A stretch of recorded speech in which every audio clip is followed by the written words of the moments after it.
Crafts Council. I'm honored and I feel very privileged to be a part of this community which loves everything about the Deccan and Hyderabad, a city that I now call home. So, as many of you might have noticed, I've usually worked on the artistry of a different region till now, that is Rajasthan. But what drew me to the subject of today's talk is an increasing tendency within artistry scholarship to acknowledge the emotional and sensory aspect of artworks. So today what we find is many studies encourage us to look beyond the visual aspect of objects and analyze the play of other senses which are stimulated by objects or artworks, whether it is touch, smell or sound. So it's increasingly important to notice not only how an object looks like, but also what it feels like. Is it heavy to lift? Is it soft to touch, cool or warm? What kind of sensation does it evoke? Is it relaxing, calming, peaceful, or does it get you excited? For example, paintings are now being examined for the bhav they evoke. So our understanding of a painting is not only the mere illustration of what is happening in the scene, but also for the emotion they capture in the people that they are depicting, and also the emotion evoked among the people who are viewing such paintings. So when we see musicians in a painting, they can remind us of the sound of the instrument that is being played, whether it is the shehnai at a festival or the sound of a veena in a temple. The blooming flowers in a painted garden suggest fragrance and the olfactory experience we gather when we ourselves are placed in one. Especially within the studies of Deccan culture, the social significance of perfumes and fragrance has been enunciated by scholars such as Emma Flatt, Ali Akbar Hussain and others. And I will elaborate on this in a minute. But what my attempt in today's talk would be to bring the perfumes and fragrances together with objects used to store them and utilize them. And I would like to mention that it's a work in progress, so I'm happy to receive any suggestions. I argue that aesthetically pleasing objects for perfumes enhanced their potency and added to a multi-sensory experience. So imagine the act of applying perfume stored in a beautifully crafted silver bottle like the one on the screen. In the first instance, your visual senses are stimulated when you appreciate your craftsmanship. Next, when you pick the bottle, your tactile senses are engaged and perhaps the metal body would be cool to touch. You smell the perfume even before you apply it when you get a whiff of the smell on opening the bottle. Another sensation would be felt when the metal perfume applicator touches your body. Similarly, you can pick up another scenario when you enter a room diffused with a sweet smell. If you look around for the source, you might notice vapors from a fine, intricate incense burner. This is again a multisensory experience, and this is what I call the aesthetics of fragrance.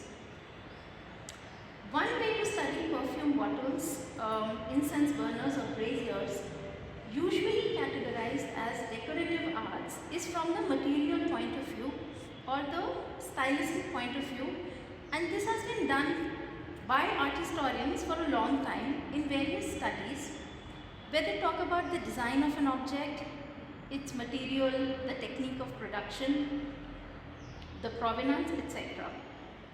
While I will refer to these details, I encourage you to envision these objects in a new way where you remember some of other sensory qualities and see them along with senses more than the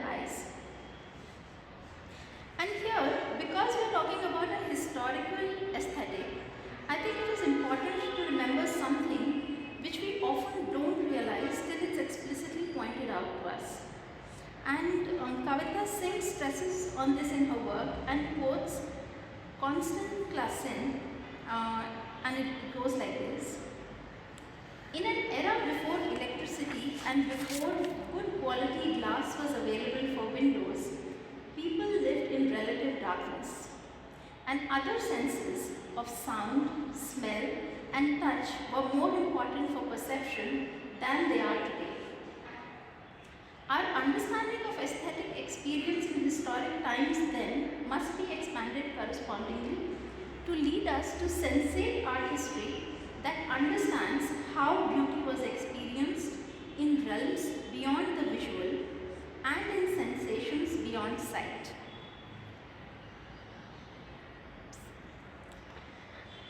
And when I say that a well-crafted perfume holder would enhance the olfactory experience, I am extending the Ayurvedic and Unani understanding of the body, where they say that certain fragrances act physiologically upon the heart and has consequences for both the emotional state of a person and their physical one.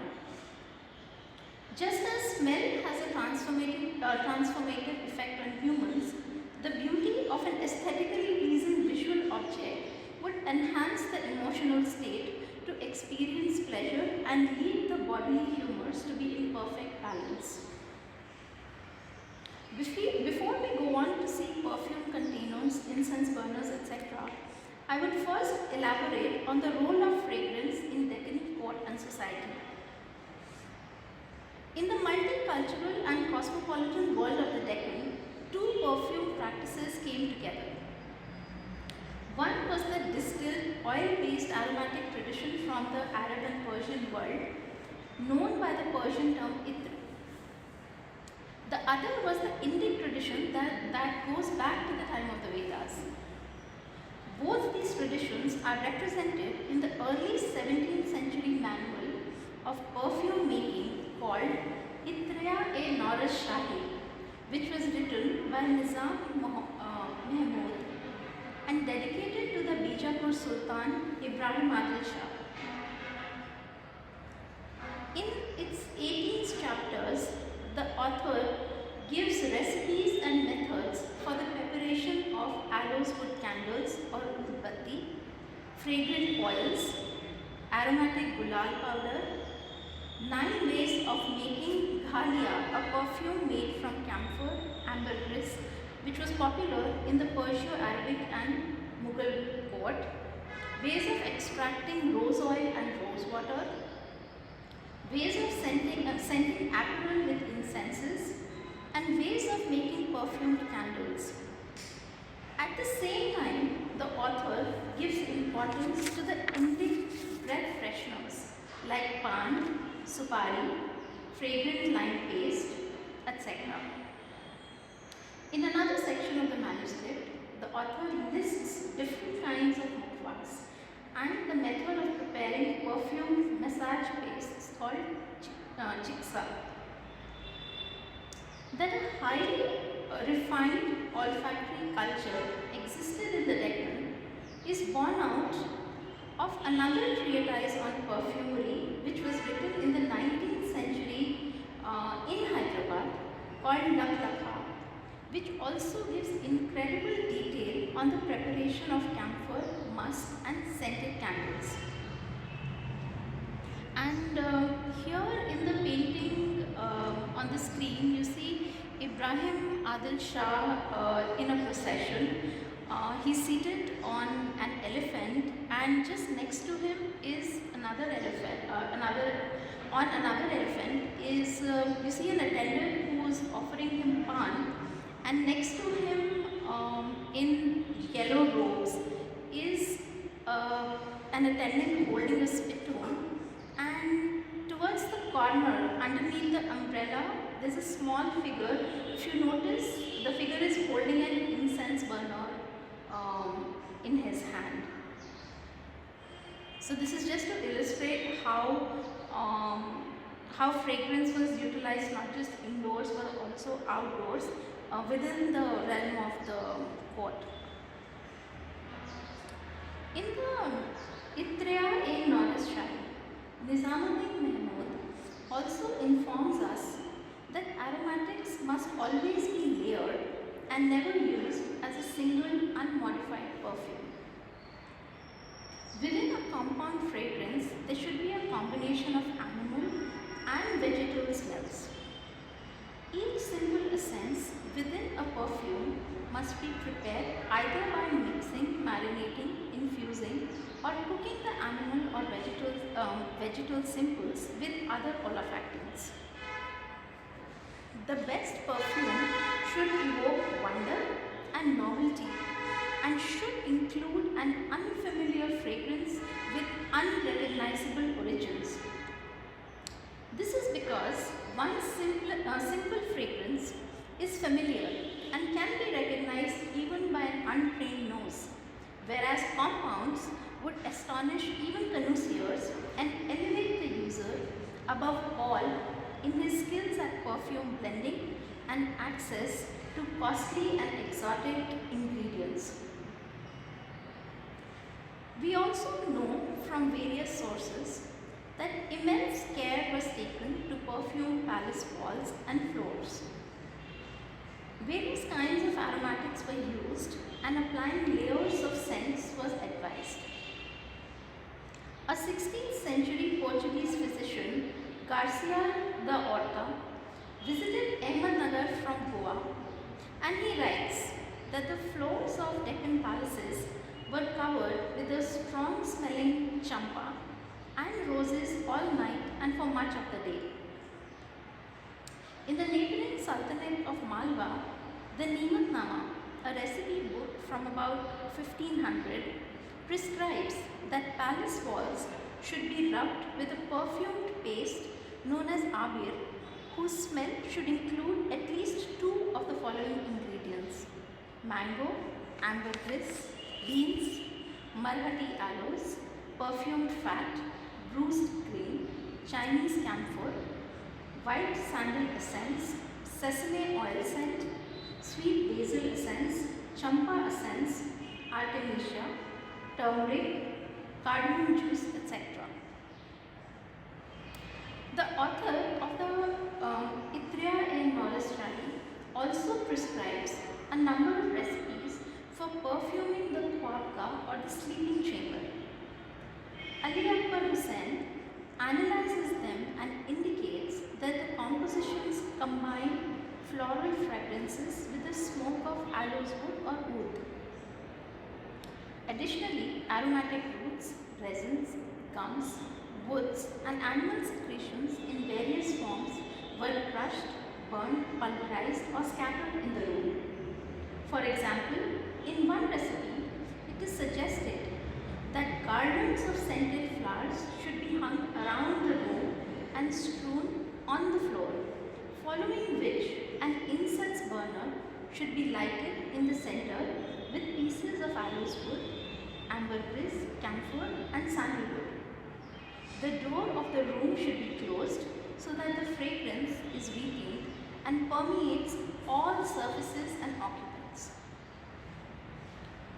Perfumes and fragrances were meant not only to be enjoyed in the personal space of the khwabga, but Nizamuddin Mahmud also emphasizes that perfumes should be shared with one another. And this points to the social aspect of fragrance. Perfumes were often exchanged as gifts and fragrance spices were often added to food. Perfumed food in the form of pan has been offered to guests since ancient times in India.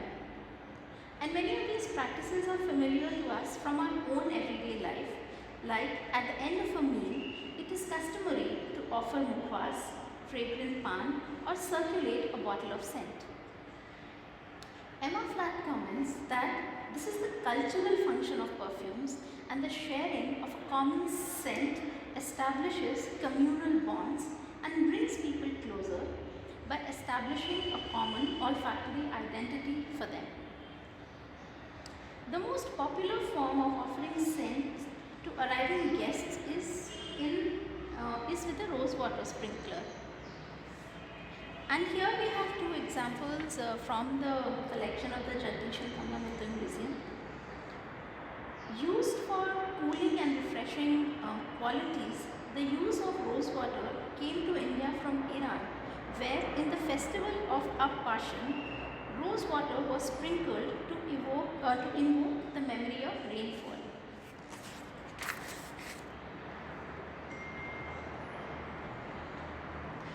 Um, this rose water sprinkler is an 18th century example, and you can see the gilt accents on the top, in the middle, and towards the bottom of the sprinkler. The body of the sprinkler is covered with an intricate floral jali whose pattern is typical of the Deccan region. We see the stem of the gulab is chased, engraved, and there are tiny ghungroos attached right at the top near the mouth, which would make a pleasant sound every time the sprinkler is used. In this second rose water sprinkler example, we see it's shaped like a flower bud, and it was made at the well-known center of Karimnagar, about 160 kilometers from Hyderabad, which specialized in filigree work since the mid-18th century. We see that within gilded outer frames, the artisan has carefully placed thin, hair-like twisted wire. Using the open work technique, at the center of the body is a pattern with 6-petaled flowers. A gulab of such outstanding quality would have been made by a team of a master craftsman with 2 or 3 other assistants. Time consuming and laborious, it would have easily taken 7 to 8 days to complete production. Just as novelty was prized in perfume making, and the status of a person using a unique scent would elevate, it seems that wonder or ajaib was appreciated in perfume containers too. Imagine the delight and amusement of guests when they were offered perfume from this stunning itradan in the form of a flower blossom. The flower on top that you see on top in this itradan is attached by a hinge and can be removed like a lid. And in a compartment underneath were probably placed cotton buds soaked in perfume. The tray below was probably used to offer food items such as pan. While this particular itradan was made using filigree in Karimnagar, the overall shape seems to be popular throughout India.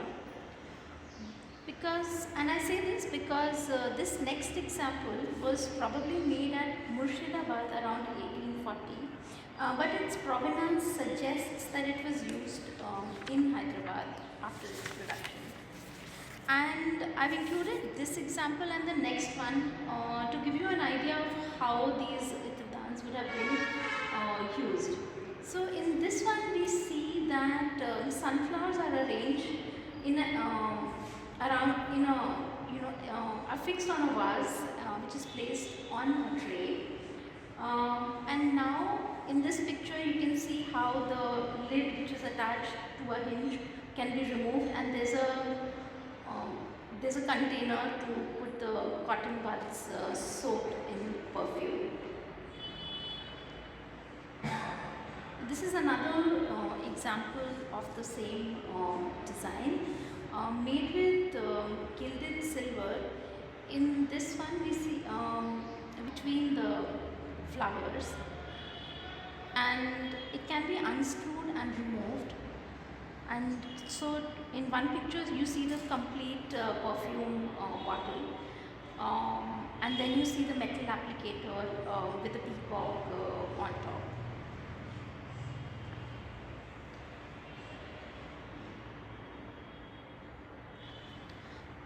This is another example of perfume and how it would have been offered to guests, placed in a filigree tray.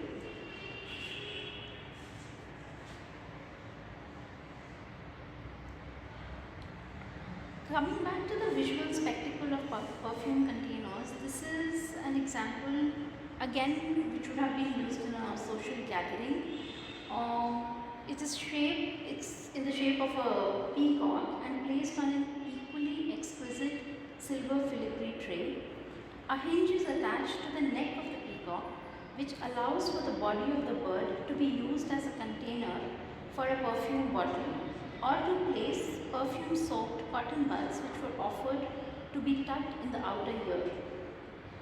From the mouth and the wings of the peacock, silver chains with silver picks are attached on which savory pan would be placed for guests. It was customary to apply perfume after offering pan, and it is for this reason that pitradans were included on top of elaborate pandans and spice boxes.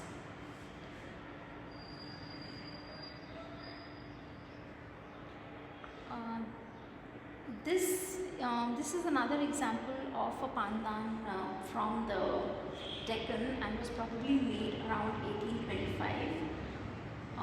That on top of the lid of each container is a jewel encrusted flower with a parrot on each side.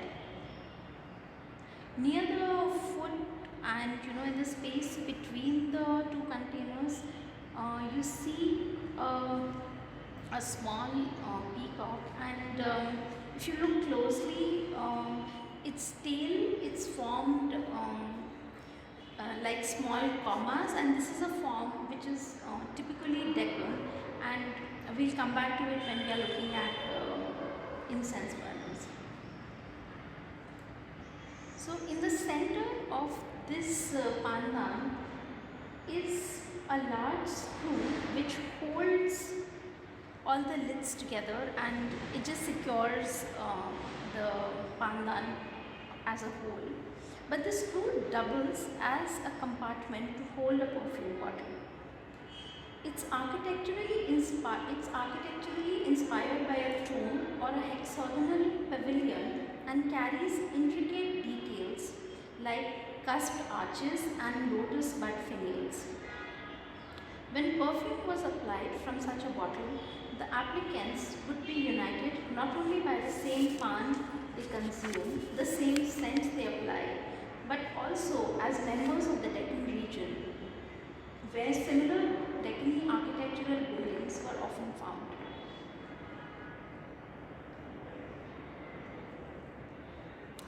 This is another example of an architecturally inspired pandan called a husandan. The silver gilt beetle box has a circular body and an architecturally inspired domed cover. The lid contains a small compartment for pithr, and the peacock on the top can be removed to apply perfume. And now we move on to perfume bottles which were for more personal use. This pair of glass perfume bottles are a rare example of early enamel and gold painted Deccan glassware. Framed within a cusped arch made of foliage with pillars of cypress trees is a valiant female acrobat, balancing herself on the tip of a dagger with a sword in each hand. Filled with astonishment, two men look at the spectacle from another bottle. They hold a saraban or sunshade and a quiver of arrows. Perhaps in one of the figure's hands is a small flask which could be a rose water sprinkler. Could the adornment on the bottle be a clue to its contents? Could the bottles have been used to store a perfume with bold notes? We can only imagine. This is another pair of silver perfume bottles. Again from the Deccan, small, elegantly proportioned and tear-shaped. Its walls are thick, and consequently the flask or bottle is quite heavy to hold. The bottle is engraved all over. The lower register is engraved with a border of lotus petals. The upper section has a broad border of elongated petal motifs. The central panel is decorated in one continuous scene which wraps right around the bottle and includes a rider on horseback, a sacred goose or hunts, and a Persian influenced prey hunter scene with what is likely to be a leopard attacking a deer. In Hindu culture, the sacred goose is the Vahan for Brahma and also Brahma's consort, Saraswati. The symbol of the hunts is popularly found as ornamentation in the Deccan and South India.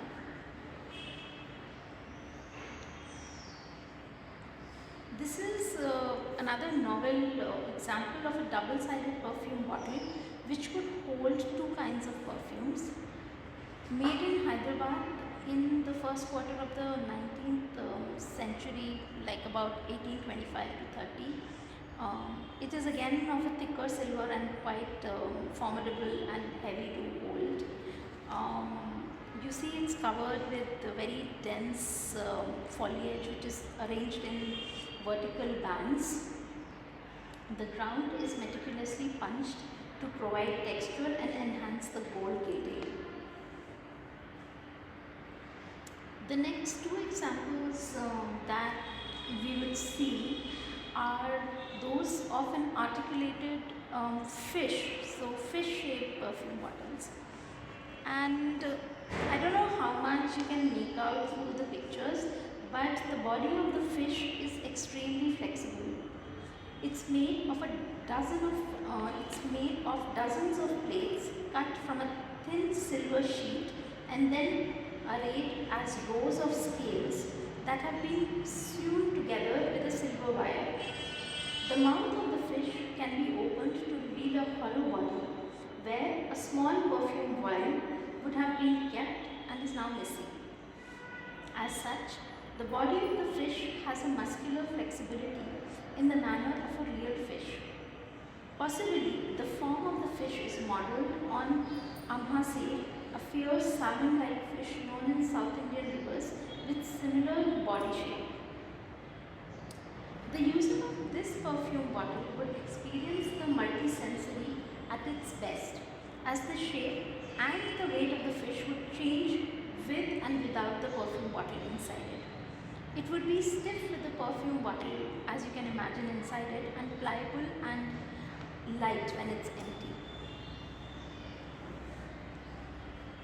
Another similar articulated fish has been made in the filigree technique, partly gilded and gold plated.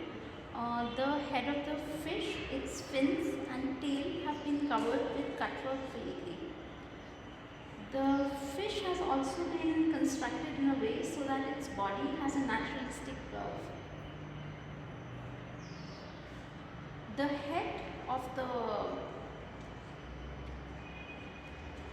head of the fish has a stopper which screws in a clockwise direction and is attached to a silver chain.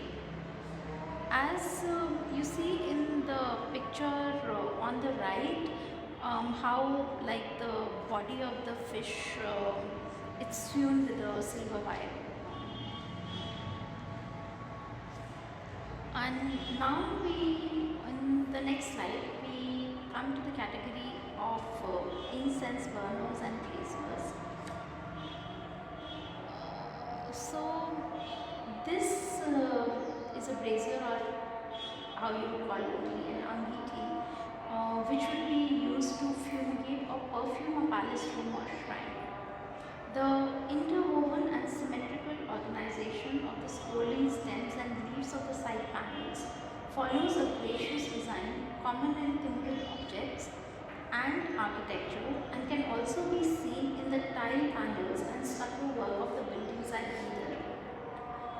The auspicious dragon heads along the legs of this object are also part of a shared decorative vocabulary and would be seen on other Deccani metalwork.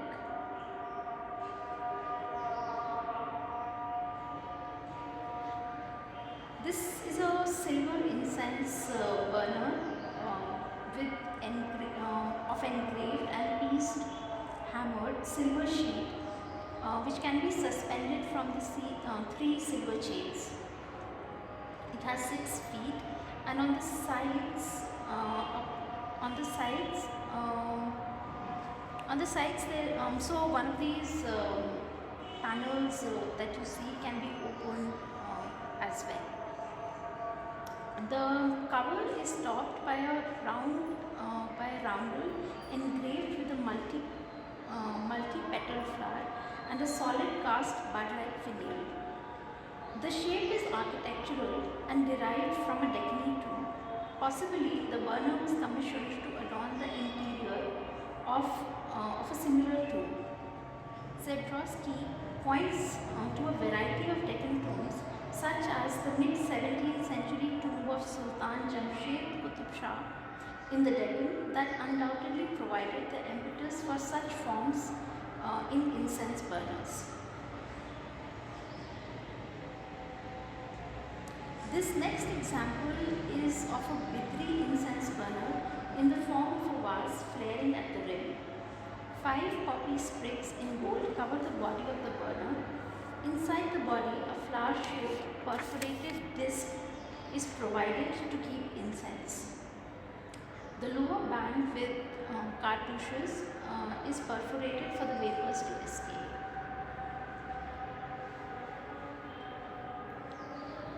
And this last example is probably the most well-known shape of incense burners used in the Deccan. Made of bronze and now covered with an even black patina, we see that the peacock incense burner holds a snake in its mouth, and the body and the neck of the peacock is covered with large holes pierced for the escape of sweet-smelling smoke. The comma-shaped curls on the tail and head of the peacock indicate a southern origin. Similar peacocks are seen on the fantastic throne of prosperity in this illustrated page of the Nujum Ul, an astrological manuscript dated to the 1570 to 71, which was found in the former library of the Bijapur rulers. Coming back to the question of why ingenious objects like the 2 articulated fish or the peacock-shaped itradans that we saw, why were these prized at the Deccan courts? It is probably because the unexpected or wonder or the ajaib was a quality which was much admired in Deccan artwork. The ajaib is related to the ajaib wa makhlukat or wonders and marvels of nature, which is a genre of literature popular in the court. This literary canon was aimed to inspire wonder about creation and lead the reader to contemplate on the power and magnificence of the Creator. And that's a thought that I would like to